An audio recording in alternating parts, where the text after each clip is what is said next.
good to be back. I trust that you learned well in my absence. I'm going to be sitting. I usually teach standing. I've been falling, and as you can see, I fell again, and we're trying to figure out why. So I have to be very careful.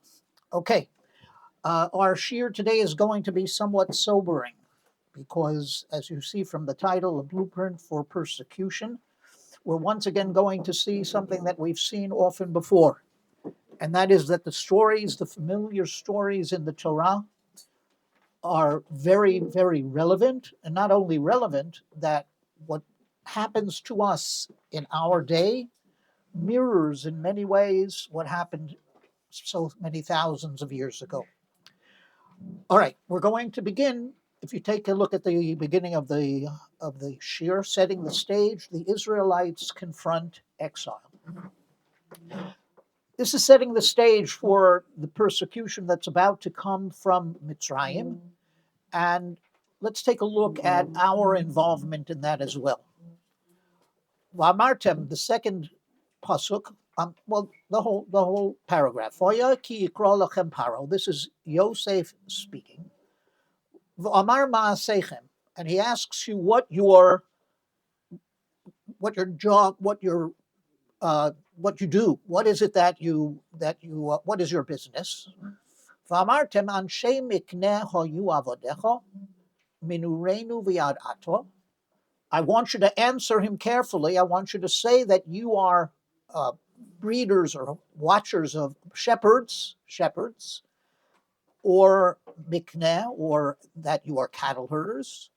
Minurenu v'yadato, from when we were young until now, gam anachnu gam avosenu, and it's rooted in the family. This is what we do.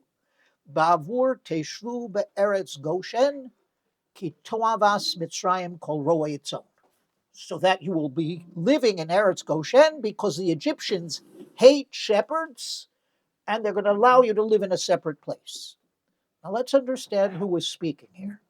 This is Yosef, the cosmopolitan Jew, the one who has succeeded more than anyone else in living in an outside world and succeeding and rising to the top. And yet what does Yosef do? He orchestrates the first ghetto.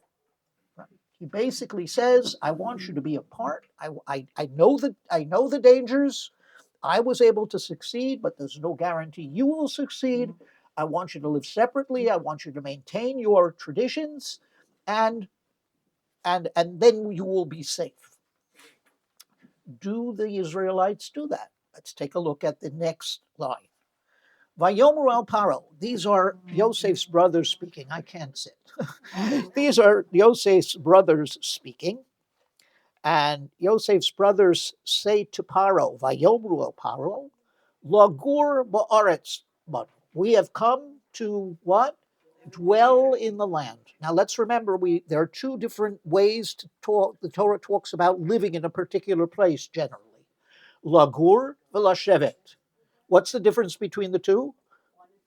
One is temporary and one is permanent, right? Lagur comes from the word ger. We're coming as we're not comfortable here. We're strangers. We're not settling.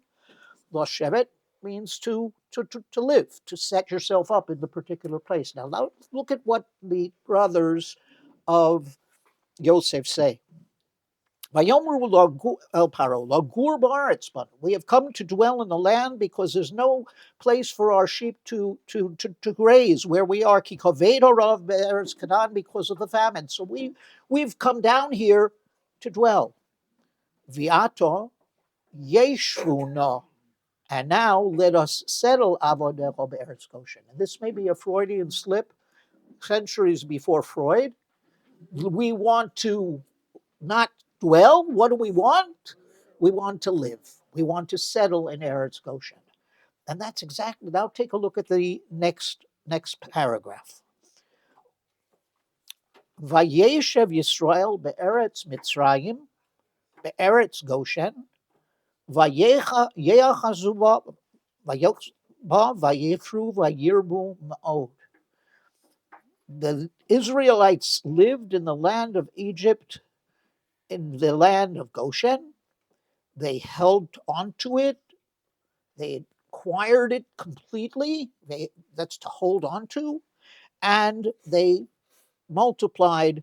Vayirbu ma'od. They grew and increased in a wonderful way.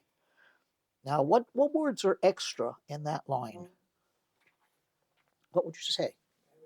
Be'eretz Mitzrayim, right? Why doesn't the Torah say Vayeshev Yisrael be'eretz Goshen, which we know it's in Mitzrayim?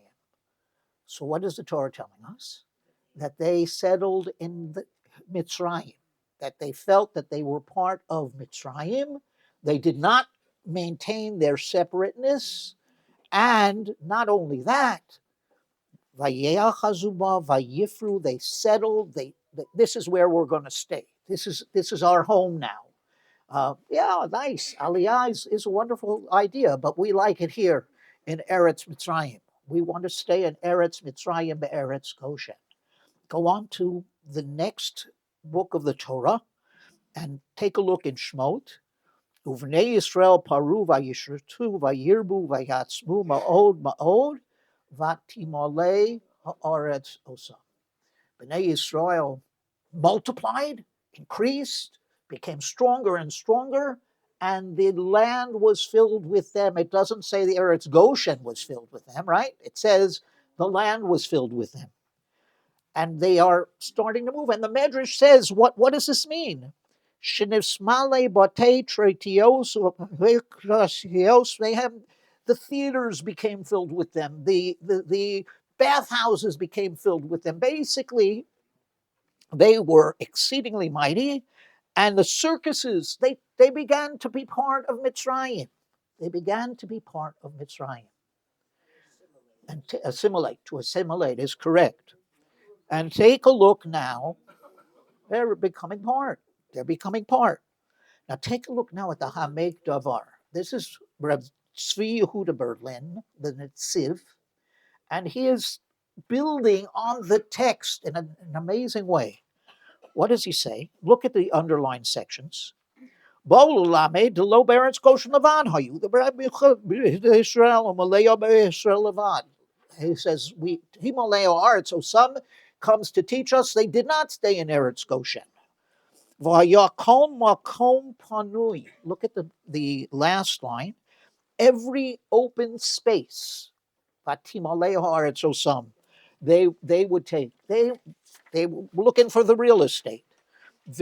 At Lodur Nisyashu Shama, they're looking for a place to buy, to acquire, and they're moving out into Mitzrayim. Uvaha Kasuv Lahaktim, I'm skipping to the next underlined section. Bazesibas Sinas Mitzrayim Ugzeras Hamalchus. Now he makes a turn that is fascinating and that you and I know to be true.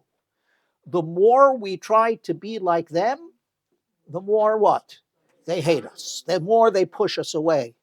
And he says this spreading out, the Eretz Mitzrayim, was not just is problematic because we're assimilating into Egyptian culture, but it's problematic because all Sinas Mitzrayim, Ugzeras Hamalchus, the hatred from Egypt and the edicts of the king are happening because they are trying to assimilate into Egyptian culture. Kol Zeba, look at the next, Mishum Shabikshu Lotzaitz to be Ratzon Yaakov Avihem. They moved away from the desire or the plan of Jacob, of Yaakov and Yosef. They broke out of Eretz Goshen. And now look at the last line. He hasiba shebechol dor vador omdim aleinu lechalosenu. This is the reason. This is the catalyst that causes them to work against us. Bishvil she'ein anu rotzim lios kegerim v'nivdalim min ha'omos. Because we don't want to live as strangers. We don't want to maintain our separateness. And when we break out, it causes problems. It gets worse. And that's it. So that's what we're doing to set the stage for persecution. What we're doing to set the stage for persecution is we're trying to be like them, moving into the circuses, moving into the theaters, breaking out of Goshen, filling every empty space, and it doesn't work. It's not good for us. Regardless of whether we assimilate or not, they hate us. That's correct. All right, to repeat, because the camera's on me. Whether or not they assimilate, they hate us, correct, but their hatred increases when we try to break out. Their hatred increases, says the Nitziv, when we try to be like them. If we are proud of what we are and we maintain our traditions, then they will hate us, but a bit less. All right, now setting the stage. Now let's take a look at the next setting the stage, right? We're setting the stage through the actions of Bnei Yisrael, of the Israelites. Then the Torah tells us in Shmot, Vayakom melech chodosh al Mitzrayim, asher lo yada es Yosef. What else sets the stage? A new king arises, a new Paro arises, Shelo Yada et Yosef, who didn't know Joseph and doesn't feel that he owes anything to Joseph, even though the last king loved Joseph and made him particularly powerful. Along comes the Gemara, however, and it brings down a machlokes, a dispute between two famous rabbis, Rav and Shmuel, who were major figures in the Talmudic era and are always, or very often, arguing with each other. They are contemporaries, they're colleagues, and they often have varying views. Chad Omar Chodosh Mamosh. One of the rabbis said, and it doesn't tell us who said what, Chodosh Mamosh, that the king was actually a new king. V'chad Omar shenischadshu gezerosav. The other one said, no, it's the same king. He just flipped, changed his mind. It became better for him to hate the Jews than to love the Jews. Now, why does the Talmud why are the rabbis arguing about this? It says clearly in the text, Melech Chodosh. Why don't they accept the Pashut Pshat of the text? So clearly what Chazal are telling us is that both of these things happen and will happen, right? Your friends quickly will become your enemies when it suits them. Be careful. Don't assume yes, there will also be a Melech Chodosh. There will also be a new president and a new this and a new that. But there will also be those who you thought were your friends and who were your friends for a particular period of time can easily become your enemies. Okay, so all that has set the stage. Our breaking out increases the hatred, and a new king, or the king who is turning on a dime, changing his particular love of the Jews to hatred. Now we turn to the actual blueprint itself. All right, now what happens here? So we have the whole section, the blueprint in front of us on page number 3, but we're going to dissect it case by case, and I'll repeat the psukim that are critical for us. So you just have that. That's the blueprint, and now we turn to the Rambam. What are the goals? What are Paro and his henchmen trying to do? What is their desire? Lo ra'a Paro v'chachmei yoatzav la'chosem b'charev ki tiyeh begido gedolo lahakos chinom ha'am asher bo be'eretz b'tzvas ha'melech harishon. Says the Ramban, Paro and his yoatzav and his advisors and his wise men could not immediately rise up against the Jewish people and kill them. Couldn't be done.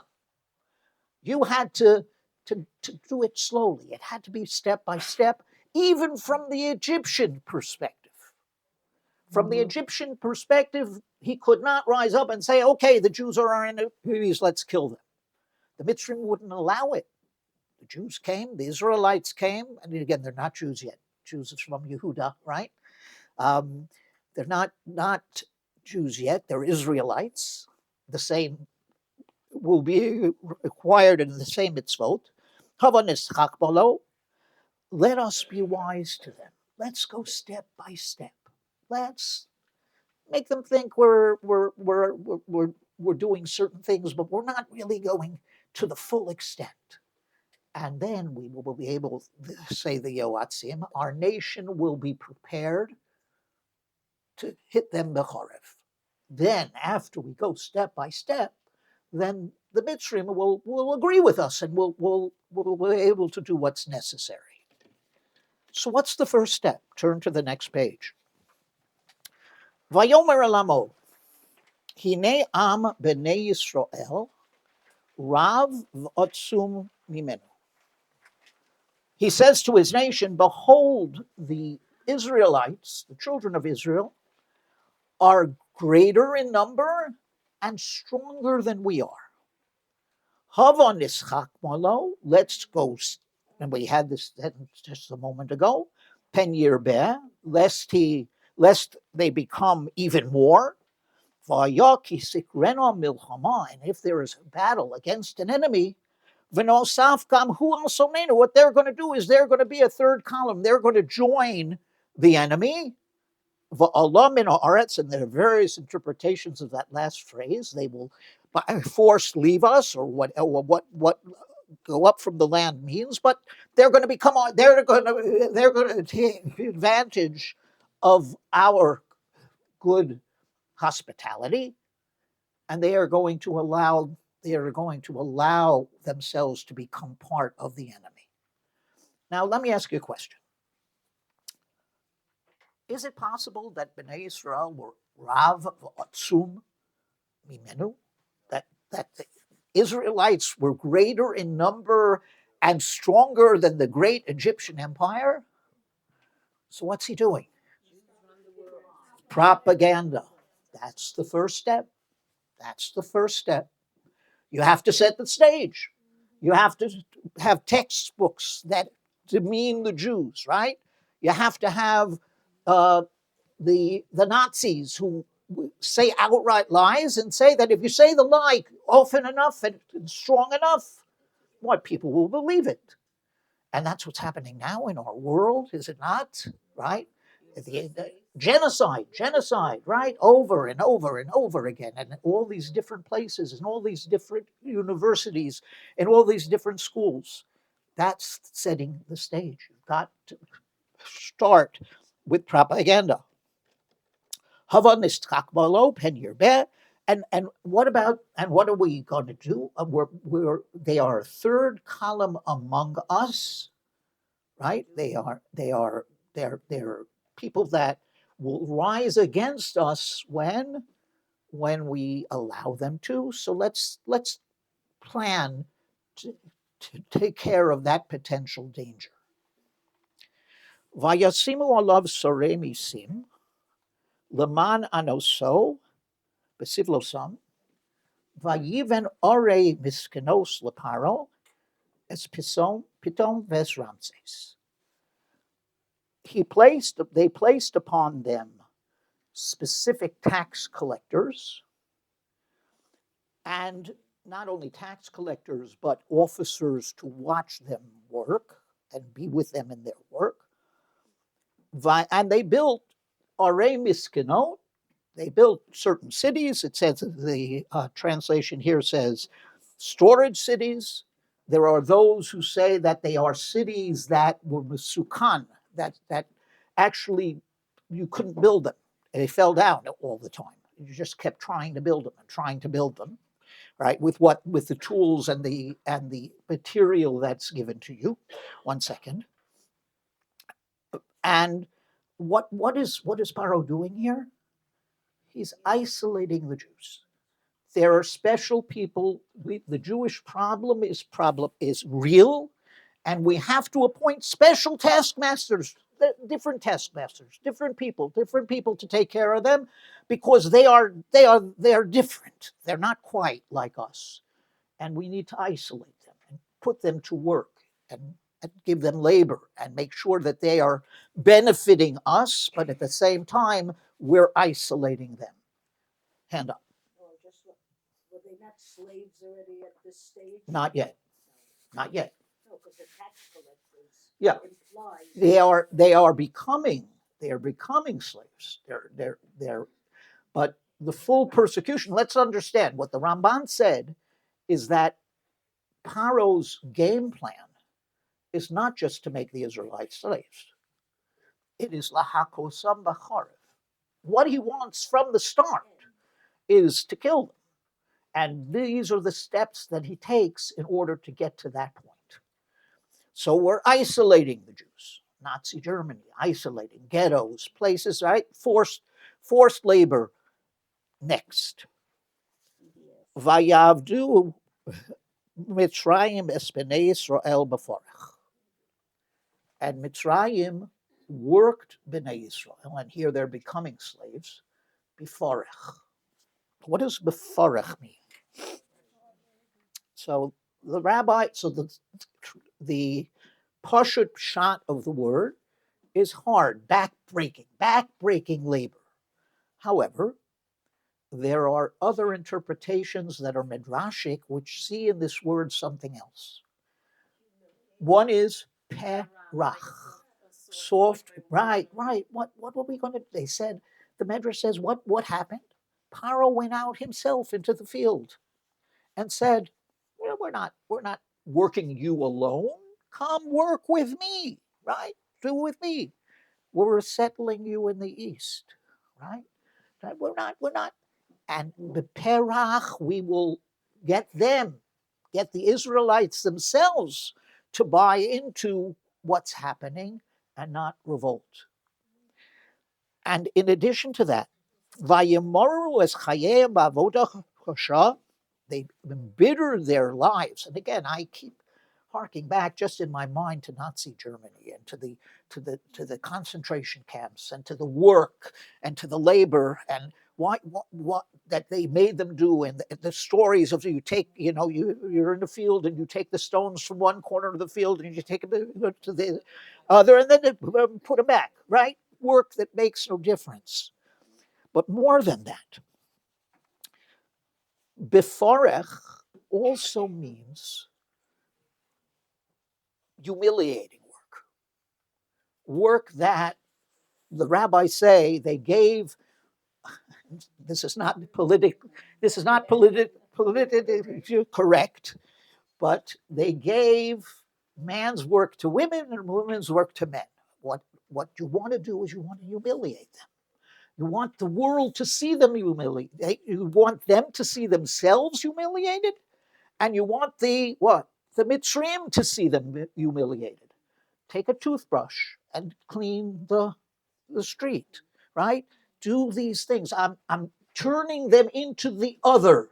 I'm turning them into the other step by step, and not only the other, but the other. Right? In other words, they're low. They're not quite human. They're different than us, etc. So next, humiliating work, back-breaking work. Isolation, propaganda first, isolation next, humiliating work next.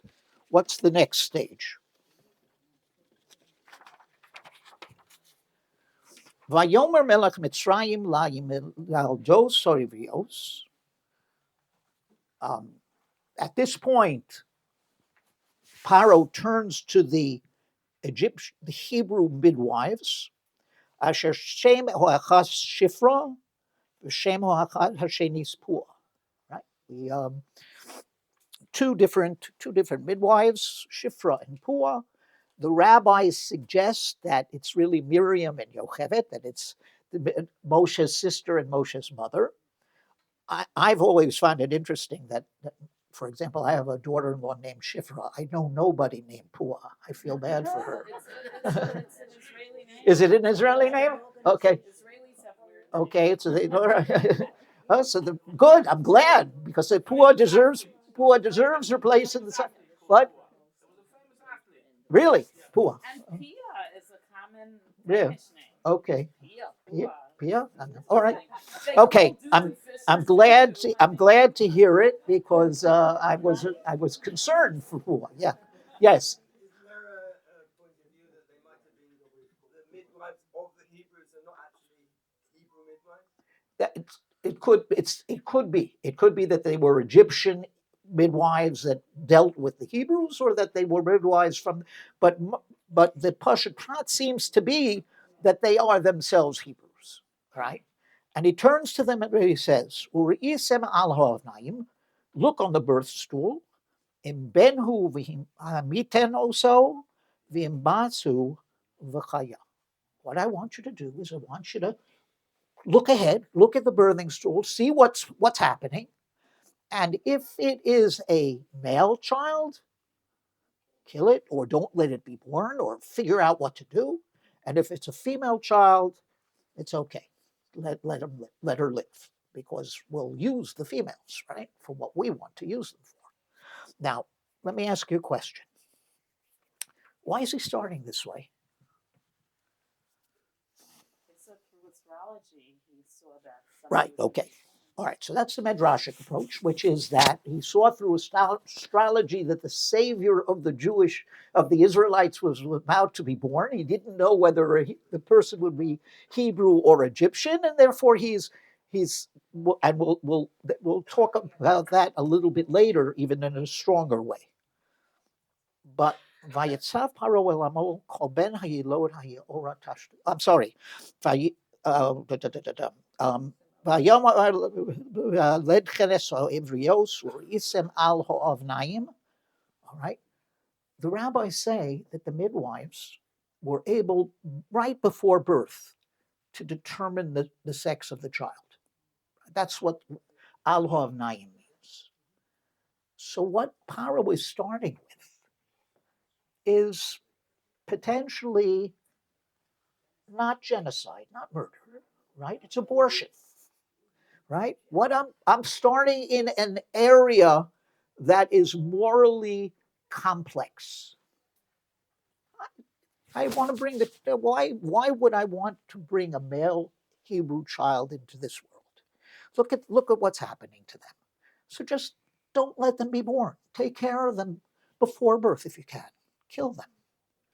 How did Hitler begin? Who were the first people that he killed?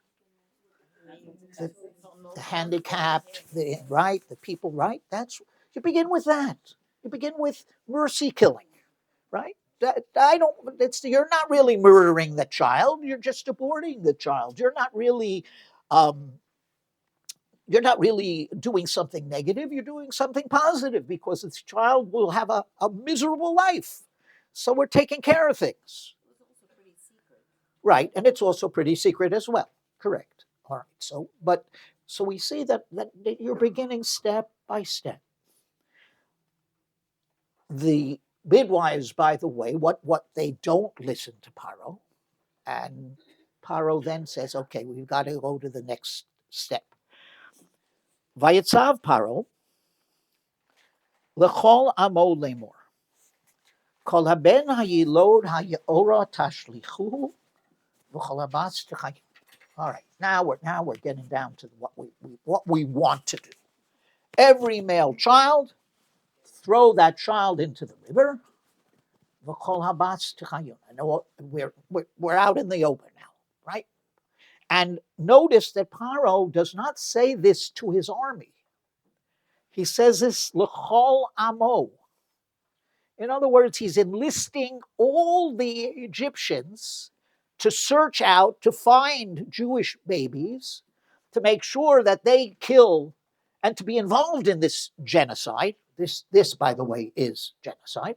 All right, and to ensure that no Jewish male children are born. I'm going to take the entire population of Mitzrayim. I'm going to put them as the individuals who will take care of this. It's a problem. It's not the soldiers. It's everybody. Did you do this with Egyptian children too? I'll get to that. Okay. All right. Okay. So what we're doing is we're enlisting the entire population, and bringing them into, so that nobody can be against us. Everybody's doing this. And when you turn to the world, it's the whole Egyptian population is taking care of this. Now, what are the results? Aside from the major result, which is enabling Paro to get to that stage and enabling him to enslave the Israelites totally, what results, how do the Israelites end up and how do the Egyptians end up? So take a look at the bottom section of page 5. Vayetzav Paro l'chol amo lemor, kol haben hayilod ha'orah tashlichu. Every male son that is born you shall cast into the river. What's missing? Right. It doesn't say every Hebrew child. It says every male child. I'll get you in a minute. And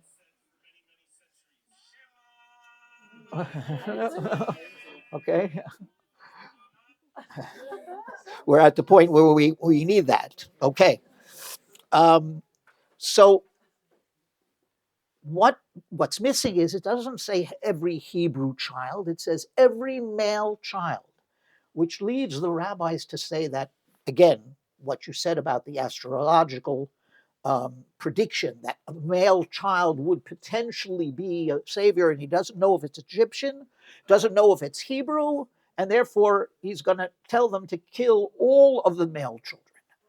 Now you say to yourself, wow, hold on a minute. Is that possible? Would the Egyptians really be willing to sacrifice their own children? Well, what happens in our world? What about the suicide bombers who the mothers say were wonderful and were heroic? What about Hamas using children as shields, right? And it's happening. It's happening. But the most telling is the families of the terrorists who are basically saying they're heroes. They're go to heaven. So what happens then is happening now. All right, and I see a number of hands up. Yes. It occurs to me that it's very self-defeating for Pharaoh to destroy his own people, which is what he's. It's not going to be continual. It's not the astrological period is the baby is going to only have to do it for now, not for a period of time. Yes.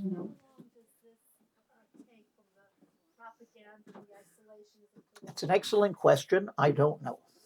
All right, but I'll research it and probably try to get you an answer.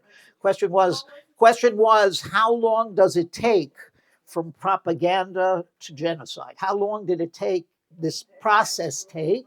And I'm not sure. I'm not sure. It had to take some time. It had to take some time. Yes. Reading contradicted by the fact that when Pharaoh's daughter saw a baby floating on the river, she said, oh, that must be a Hebrew child. It's a good point. Very good point. The reading that says that the Egyptians were putting their own children into the Nile as well is contradicted by the fact that Pharaoh's daughter, upon seeing a child in the river, immediately says that's a Hebrew child. So it may be that it's after that period where the Egyptians were doing it, or it may be that she had another way of seeing, or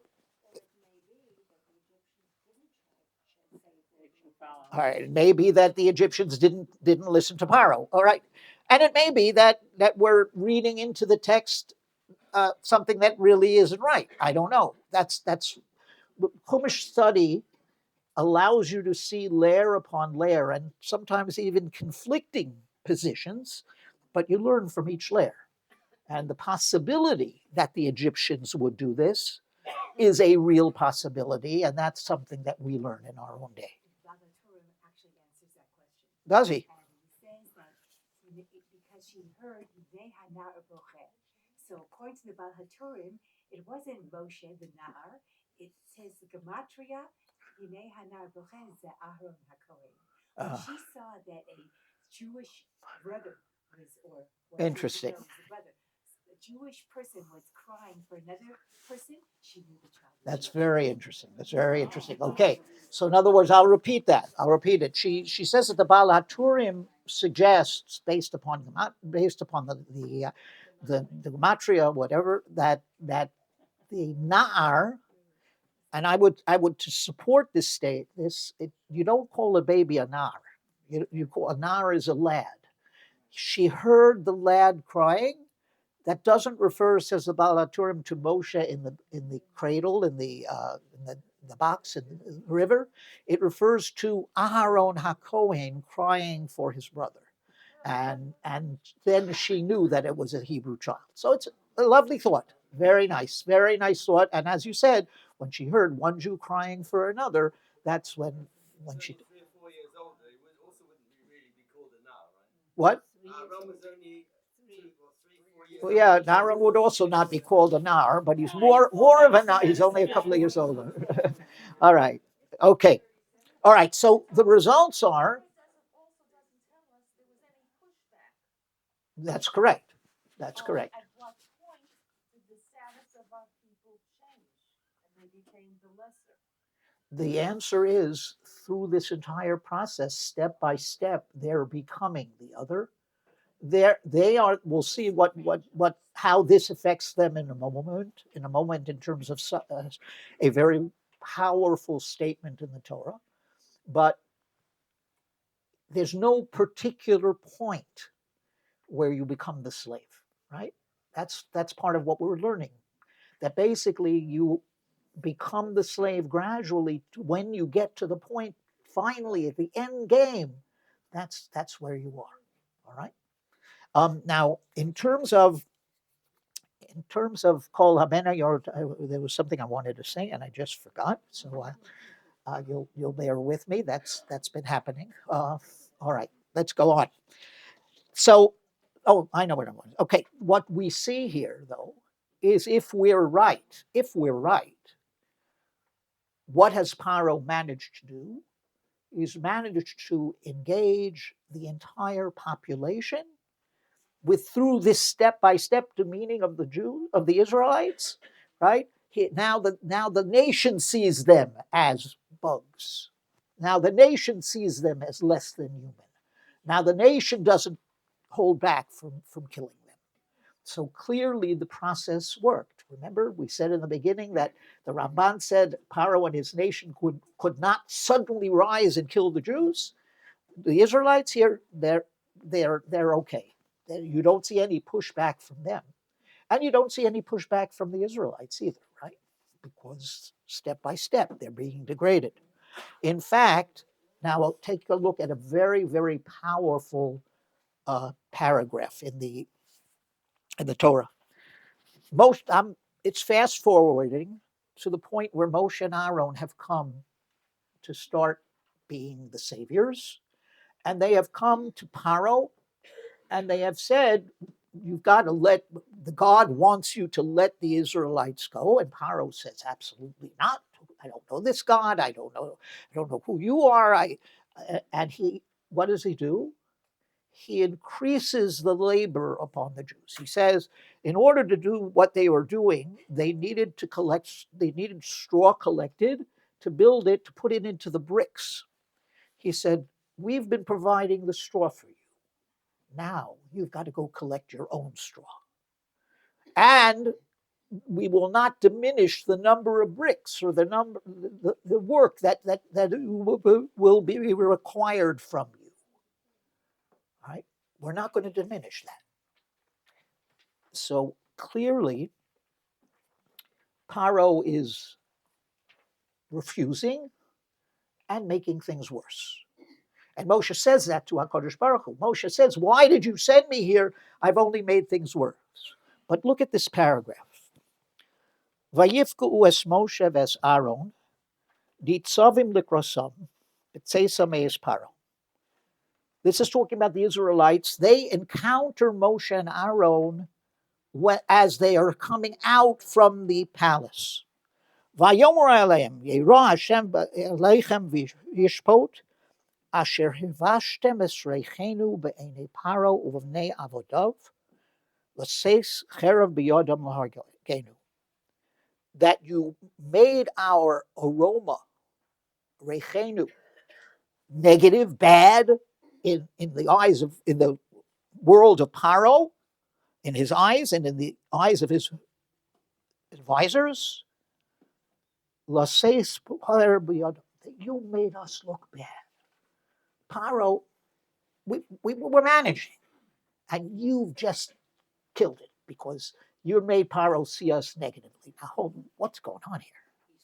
Paro is throwing their babies into the river, right? What has happened here? The Israelites have been demeaned. The Israelites see Paro as a potential savior, as someone who, if our reichenu, if our odor would be good, if our aroma would be good, then he wouldn't do this terrible thing to us. And therefore, we see the result both upon the Egyptian population and the result upon the Israelites. They've been beaten down. They no longer see Paro as the enemy. What's the Stockholm syndrome? It's not quite the same, but Paro is close to it, right? Close to it. Paro is really not so bad. They're blaming Moshe and Aaron. They're blaming Moshe and Aaron. All right, and there's one last point to be made. And that is, if you see step by step the enslavement and the persecution of the Jews, of the Israelites, and again, I urge you to to look at this section again in the Torah and recognize how relevant it is. This is amazing. I mean, it's happened over and over and over again, the same things. And here we are now, freedom. So what does HaKadosh Baruch Hu do? It says in a famous paragraph that, according to some authorities, is the source of the 4 cups of wine at the Seder. He says, V'itzalti eschem, I will save you, me'avodaschem, v'go'alti eschem, I will redeem you, bizroa netuya, with a strong arm, v'shvatim gedolim. Actually, I skipped one. Start with the first. Thank you. V'otzeisi eschem mitachat tzivos Mitzrayim. 1. V'itzalti eschem me'avodasam. 2. V'go'alti eschem bizroa netuya. 3. Uv'shvatim gedolim, and with great signs, with great miracles. Now, the rabbis say that these are the 4 cups of wine. Right? V'lakachti is the 5th. Oh, Vevesi is the 5th. Okay, thank you. Lokachti eskem li la'am, correct. And Vevesi is the 5th, which we say is the Kos Shel Eliyahu, which only happens after we re-enter our homeland and begin to do what HaKadosh Baruch Hu wants from us. Now, why does the Torah use these 4 expressions and then a 5th? Because according to Chazal, the redemption of the Jews was also a process. You couldn't take the Israelites suddenly out of Egypt and say, now you're free. I remember Baruch Hashem, we were instrumental in bringing a family from the Soviet Union out. It's an amazing story. I was there with some other rabbis, 2 other rabbis, and we were in the Soviet Union to meet with refuseniks. And on the last day of the trip, we were in Leningrad. A young man came up to me and said to me, "You're Jewish?" I said, "Yes." He said, I love music, and I'm very interested in the rituals within the synagogue, so I've been going a little bit to synagogue. I'd like to find out more about Judaism. And we began to talk that day, and somehow I kept in touch with him afterwards. Eventually, we brought him and his wife to the States. And eventually, now, he is a leading figure in the Jewish community in Staten Island, New York. He has children who have gone through the day schools and are observant Jews. But when we met him, there were things he couldn't believe. For example, he thought we had 2 cars. He thought that it was 1 car and you pushed a button and became a second. Because you couldn't own 2 cars. It's not possible in his world. He was paralyzed when we took him to ShopRite and saw all the boxes of cereal. He didn't know what to do. He didn't know what to choose. And you can't take someone from one world to the next and expect them to be able to embrace this new world immediately. It's not possible. So one of the commentaries says very well, why do we have wine corresponding to these stages? Thank you. Because wine affects us incrementally. All right? The more wine affects us incrementally. And therefore, they stand for these stages which were incremental. And someone within Chazal will spend time saying what each stage, what? It means with increasing power, with increasing power. All right, step by step. And there are those who go through these 4 languages and say this Hotzesi meant this, and Yitzalti meant this, that each one of them meant something different in terms of the redemption of the Israelites.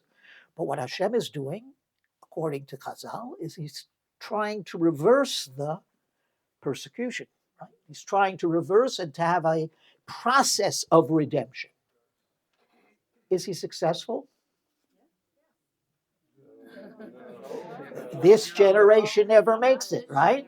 This generation never makes it. And the Torah is teaching us that even with HaKadosh Baruch Hu's step-by-step redemption, this particular generation can't do it. And what becomes the turning point that dooms them? It's the sin of the spies. What was the sin of the spies? It was the famous story of the spies going into coming back with an evil report or a negative report, except for Yehoshua and Kalev. But it's the last words of the spies in their talk to the nation.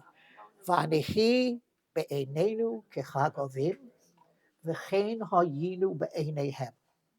We were in our own eyes as insects, and so were we in theirs. What are they saying? When you see yourself as an insect, that's when they'll see you such. When we lose faith in ourselves, that's when they, and we lost faith, basically. What they said to the Israelites was, you think you've changed? You think you've been transformed? You think you're no longer that band of slaves working in Egypt? That it's all been a show.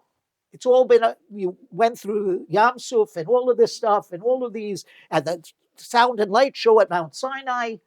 It accomplished nothing. Because we saw ourselves, once we saw the power of the people around us, we lost our self-confidence. And then so it's almost, again, another Freudian slip before Freud, where they're saying when you lose faith in yourself, that's when you're going to lose faith in that's when others will also lose faith in you. There's also a subtle point here indicating that the view of the Egyptians as seeing them as the Hebrews as shlutzim, as insects, has not been lost. Right. Very good. Well, that's exactly. In other words, what you're suggesting is that the persecution process turned them into subhuman in their mind, and that remained. And when the spies said to them, you're still those subhumans, you haven't changed at all, you're chagavim, that's when that generation's fate was sealed if they buy into the slaves, and they did. Okay, yes? The spies were the heads of the tribe. Even they were affected. Right, correct. The heads, well said.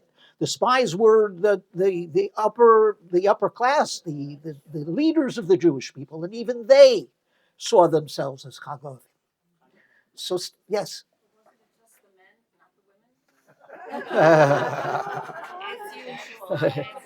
All right. Okay. The comment was it not the men? Wasn't it only the men, not the women? The answer to that is, according to Midrashic literature, you're correct. It does not say it in the text, but according to Midrashic literature, you're correct.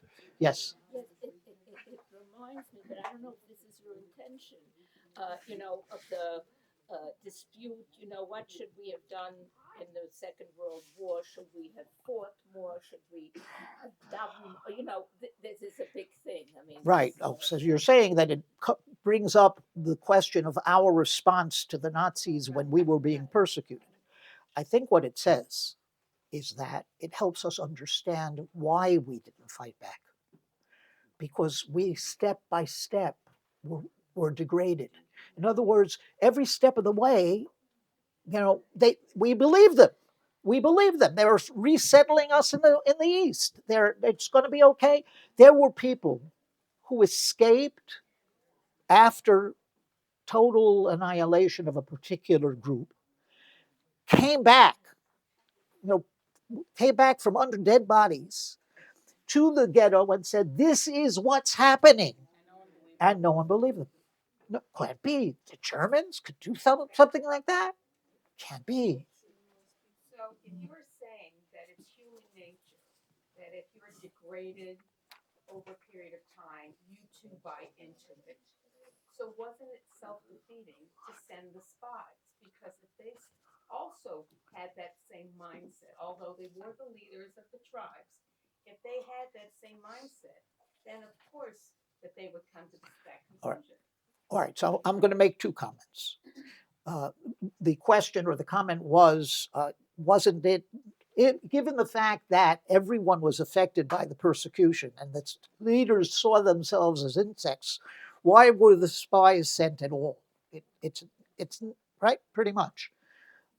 Number one, I think you're right. I think that this had to play out. God knew what was going to happen. This is always the case when it comes to these stories. What didn't God know?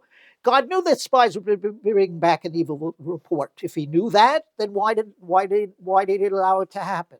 Because we learn from it. Because it teaches us. We learn from it over the ages.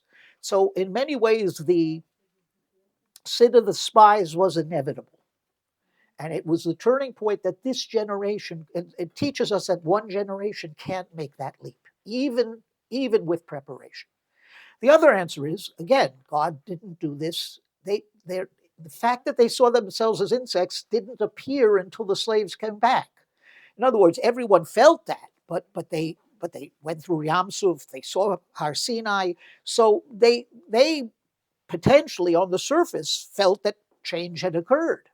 It was only when they heard the spies, their leaders, saying that they said, "That's what we feel as well." And also they couldn't have felt insecure. It wasn't Moshe Rabbeinu who told the spies to go in the original. It was the people that came. Well, all right, okay. There was a certain insecurity. Let's see what it looks like. That's interesting. There's a apparent contradiction between the story of the spies when it happens in Bamidbar and when Moshe Rabbeinu repeats it. Right. So in Moshe Rabbeinu's words, they came to him. Correct. In the original story, it just says Hashem commanded that they be sent. All right. I see people waiting. I don't want to go over our time. Thank you very much, and I look forward to continuing to learn with you.